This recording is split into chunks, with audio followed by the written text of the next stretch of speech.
জানেন চুরিটা তো উপরে হয়েছে, ঠগি পিসি আর তার কয়লা ভাইপো এরা চুরি করেছে, সবাই দেখেছে। পার্থ চ্যাটার্জির নেতৃত্বে শিক্ষা দপ্তর জেলে সবাই দেখেছে। খাদ্যমন্ত্রী ছিলেন জ্যোতিপ্রিয় মল্লিকের নেতৃত্বে খাদ্য দপ্তর জেলে সবাই দেখেছে। কেষ্টমণ্ডলের নেতৃত্বে গরু পাচারকারীরা জেলের ভিতরে, এটা সবাই দেখেছে। গম রে চাল পাচারকারী, মায়েদের ইজ্জত লুণ্ঠনকারী শেখ শাহজাহানরা জেলে, মানুষ দেখেছে। কিন্তু আপনাদের সামনে চোখের সামনেই সিনেমা আছে, খোকন মল্লিকের সিনেমা, চিন্ময় সামন্তর সিনেমা। 11-র আগে এই চিন্ময়ের কি ছিল? এখন একটা পেট্রোল পাম্প, দুটো গ্যাসের ডিলারশিপ, অসংখ্য বাড়ি জমি। পুরানো আগে বিড়ি পুড়িয়ে নিভিয়ে নিভিয়ে খেত, এখন পিছনে তুলো লাগানো সিগারেট ছাড়া খায় না।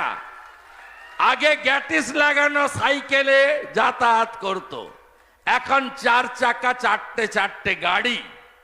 এই যে পরিবর্তন বাংলার মানুষের হয়নি, বাংলার গরিব কৃষকের হয়নি, বাংলার বেকার যুবক যুবতীর হয়নি, এই চোর তৃণমূলের লোকেদের হয়েছে। এখানে আরো গুন্ডা আছে। যুব মোর্চার ভাই আমাকে ছবি দিচ্ছিলেন, আমি বললাম গুন্ডামি থেমেছে? বলছে কালকে একটু ধমকেছিল, তারপরে আবার চেপে গেছে। চেপে আপনাদের যেতে হবে। হুদানা কে আছেন? আপনাদের আমি বলে যাচ্ছি, ভদ্র হন। মমতা ব্যানার্জি দিল্লিতে গেছিল ধর্ণা দিতে, তিহারে কেষ্টর সঙ্গে দেখা করতে যায়নি। মমতা ব্যানার্জি যখন ভোট আসে বলে 294টাতে প্রার্থী, আর যখন চুরি ধরা করে তখন বলে পার্থ এত চুরি করেছে আমি তো জানতাম না। এইটা হলো মমতা ব্যানার্জির ক্যারেক্টার। মাননীয় হুদা বাবু না কে আছেন, আপনাদের বলবো এসব করেন না, মিলেমিশে থাকুন। বিজেপি সরকার আসছে, খুব বেশি দিন লাগবে না। আমরা রোয়াব দেখেছিলাম উত্তরপ্রদেশে, মায়াবতী আর মুলায়ম সিং যাদবের রাজত্ব আমরা দেখেছি। আমরা বিহারে শুনতাম সমোসা মে আলু আর বিহার মে লালু, কেউ নেই, ভোকাট্টা হয়ে গেছে। ওখানে যোগী বাবা আর উত্তরপ্রদেশে বিহারে এনডিএ সরকার, দুজন উপমুখ্যমন্ত্রী বিজেপির, সম্রাট চৌধুরী, বিজয় সিনহা। আমরা আসামেও দেখেছি লেকচার আপনাদের, আমরা সিপিএম এর অত্যাচার ত্রিপুরাতেও দেখেছি, পশ্চিমবঙ্গেও সিপিআইএম এর অত্যাচার দেখেছি।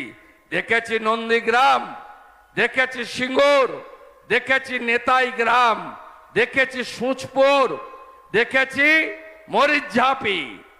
আজকে বিধানসভায় নিশ্চিহ্ন হয়ে গেছে, এরা নেই। তাই আপনাদের এখানে যারা এসব করছেন তাদেরকে, সে নবী বাবু হন আর সাকিম বাবু হন, যেই হন, আপনারা একটু ভদ্র হয়ে চলুন। আমি অনেক বড় বড় মস্তানকে সোজা করেছি। লক্ষণ শেঠের নাম শুনেছেন তো? বড় মস্তান, দাঁড়িয়ে দাঁড়িয়ে খুন করত, 41 জনকে মেরেছে নন্দীগ্রামে। ছোট মুখ্যমন্ত্রী বলা হতো, আমি হজম করে দিয়েছি 1,73,000 ভোটে। আপনাদের বলে দিয়ে, আপনাদের যিনি মালিক তার নাম মমতা ব্যানার্জি, তাই তো? তিনি 2021-এর 2রা মে, মানে গতকাল 3 বছর পূর্তি হয়েছে, আমার কাছে হেরেছে 1956 ভোটে। আমি সব জায়গায় বলি, শাহজাহান বলেছিল আরে মেদিনীপুরের ছানা, তুই আয় সন্দেশ খালি, তোর চামড়া তুলে নিব। আমার নাকি চামড়া তুলে নিবে। আমি কদিন আগে সরবেড়িয়াতে গিয়ে ওর প্রাসাদের সামনে দাঁড়িয়ে, ওর বাড়িটা তো নিলাম হবে, ইডি নিয়ে নিয়েছে, এদের বাড়িগুলোও যাবে, এদের বাড়িগুলোও যাবে, অপেক্ষা করুন। আমি ওখানে ছানা খেয়ে লোককে ছানা খাইয়ে এসেছি ওর বাড়ির সামনে দাঁড়িয়ে। আমি বলি সভাতে, চিরদিন কাহারো সমান নাহি যায়, আজকে যে রাজা ছিলা কালকে সে ভিক্ষা চায়। এই দশা এদের হবে। এরা যদি শাহজাহান কেষ্টকে দেখে এখনো না বদলায়, কপালে দুঃখ আছে। তারপরে চাকরি চুরি, ওদিকে অসীমা পাত্রর বঞ্জি, এদিকে লালটু খান গ্রুপ ডিতে চাকরি করত, ভুয়া চাকরি, সাদা খাতা। লালটু খানকে চেনেন তো, বিরাট মাতব্বর, চাকরি চলে গেছে। তোমার দেখা নাই রে, তোমার দেখা নাই। শান্তনু ব্যানার্জি আগে এলে এখানকার আইসি, ইয়েস স্যার, ইয়েস স্যার।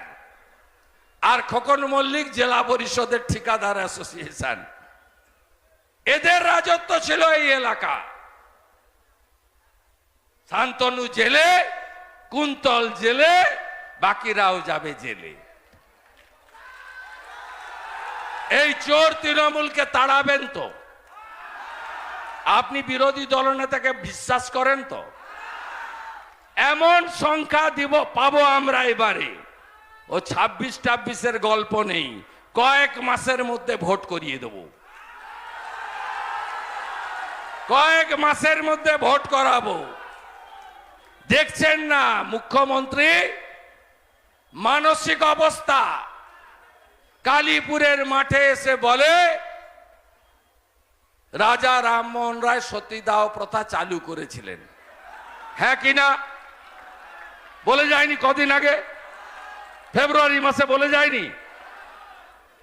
উল্টে দিয়েছে। যেমন বলছে রাকেশ রোশন চাঁদে গেছিল, বলছে